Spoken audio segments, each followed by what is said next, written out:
In this video, I'm going to give you a high-level overview of Docker, what it is, and how it works. Docker is an open-source container management software which allows you to develop, ship, and run applications in a loosely isolated environment.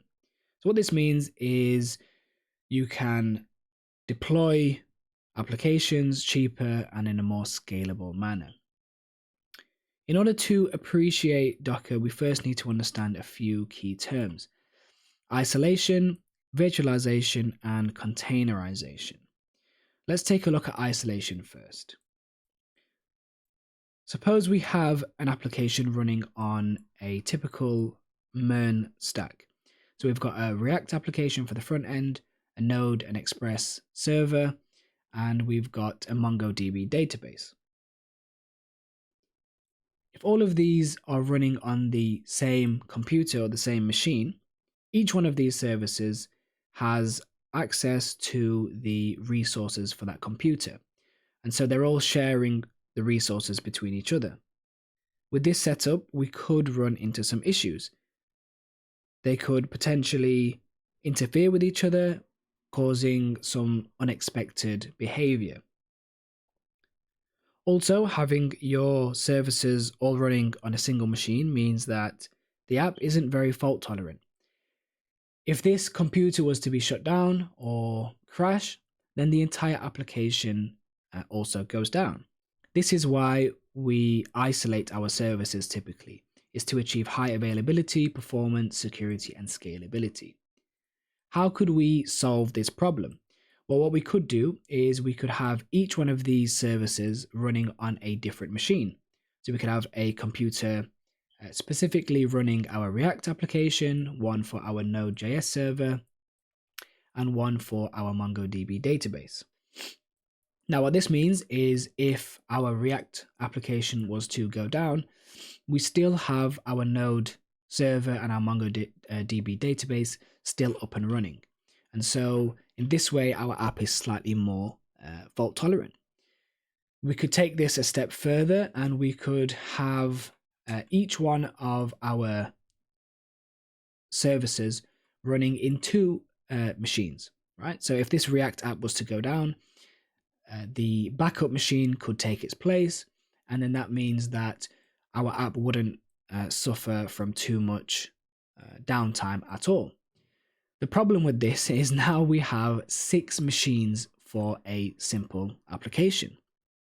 Each one of these machines, of course, you need to purchase it, you need to be able to set it up, maintain it, and etc., which is extremely expensive. So we do need isolation, but this clearly isn't really the best way. This is where virtualization comes in. So we've talked about isolation here and why it's important. Virtualization is the process of dividing physical computing resources into a virtualized version of that machine, operating system, and container. Take this, our same example. We have 3 services: React, Node, and Mongo services. Virtualization is essentially taking our resources, so our CPU, memory, hard drive, etc., and we're taking a portion of these and putting it into its own virtual machine. So each virtual machine will have a kind of proportion of this CPU power that it can use. It can take some memory, as well as hard disk space, as well as networking capabilities. So now we can have 3 different virtual machines, each with its own operating system, running within a single host machine. We typically use a hypervisor, which is a type of software that allows us to create, manage, delete, and edit virtual machines. So we can have our React app in one virtual machine, Node.js server in a separate virtual machine, and a MongoDB database in a separate virtual machine. Now, this is quite a common and quite a good way of doing things. And it's actually the way that, if you have any experience with AWS, this is essentially what you're doing when you're creating a new EC2 instance. When you create a new EC2 instance, you are essentially creating a new virtual machine that is sharing the resources of an actual physical machine inside of the AWS data warehouse. So this is virtualization. It's a method of taking some of the resources from a physical computer and kind of packaging it up in a way where you've got your own kind of virtual computer, all running inside of a host machine. So let's just recap. The reason for isolation, right? We want to set up the infrastructure stack on different machines so that they don't interfere with each other. Okay. We typically use virtual machines or cloud computing to set up the infrastructure like this, and we're isolating services in its own operating system. So this operating system acts as the boundary of isolation. The issue is that VMs are expensive. They're still not cheap. Okay, now they may be cheaper than this, having multiple actual physical machines, but they're still expensive. And the reason for this is because every single VM needs its own operating system, which may include licensing. They need their own resources, and they also need to be maintained. So we've solved some issues with virtualization, but we're still having an issue with kind of expenditure. It's still expensive and complex to maintain. So this is where containerization comes in. Okay, virtualization and containerization are not the same. Containerization is where processes are running on the same operating system, right? But they're still isolated. The processes, such as programs, right, still need CPU, RAM, access to network, etc., but they're on the same operating system. And the reason for this is they share the underlying kernel, but they, are separated in a sense where they have separate libraries, binaries, configuration, and network resources. Let's just quickly take a look at what the documentation says. So this is the Docker website. I highly recommend taking a look through this. So it says here, a container is a standard unit of software that packages up code and all its dependencies so that the application runs quickly and reliably from one computing environment to another. So this is the key thing here. It contains all the dependencies that is needed for that piece of software or application to run. Okay, and this is where this kind of the file system, libraries, binaries, etc. Comes into it. So containerization isn't virtualization. It's a way of separating or isolating processes that are run on the same machine, but having it in a way where they are isolated in the sense where they don't necessarily interfere with each other. Okay, and this is important. This is where kind of our whole problem stemmed from. Okay, so it means that we can separate these out in the same host machine, but without them all kind of interfering with each other. So let's take a look at our example, right? We've got a host machine, we've got our React app, server, and our database. We could containerize each one of these services ourselves, right? We don't need Docker necessarily to do that.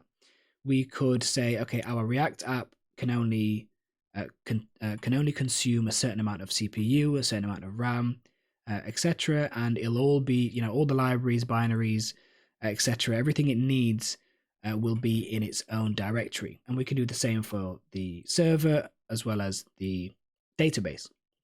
The problem with this is that it's very difficult to manage ourselves. It's really, really hard to do this ourselves. And this is where Docker comes in. It's a technology that allows us to do this in a pretty simple and easy way. So with Docker, each one of these can be containerized in a Docker container.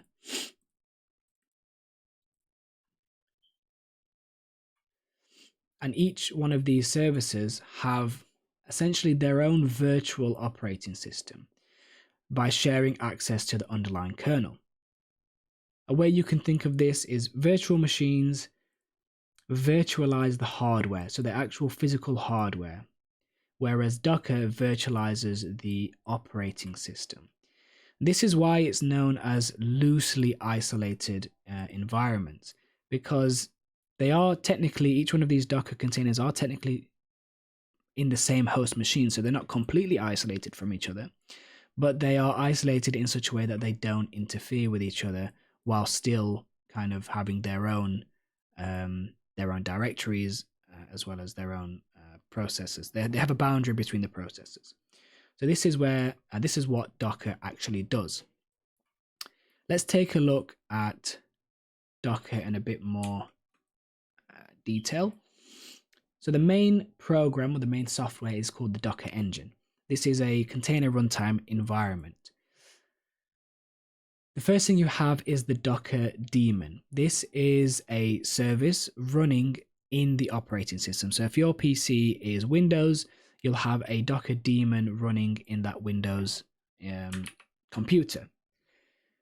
You then have either a REST API or a command line interface, which allows you to manage the Docker containers. So you can create them, you can manage them, delete them, etc., all from the command line, or you could use the REST API. The thing about Docker that makes it so good and so attractive, and which is why it's being used in industry so much, is because of this notion of a Docker image. It means that you don't need to create containers from scratch.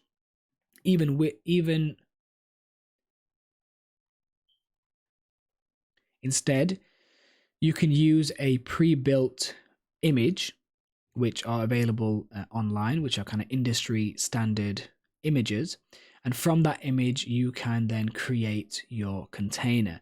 And this really is a game changer. So there are pre-built images out there for running Linux, right?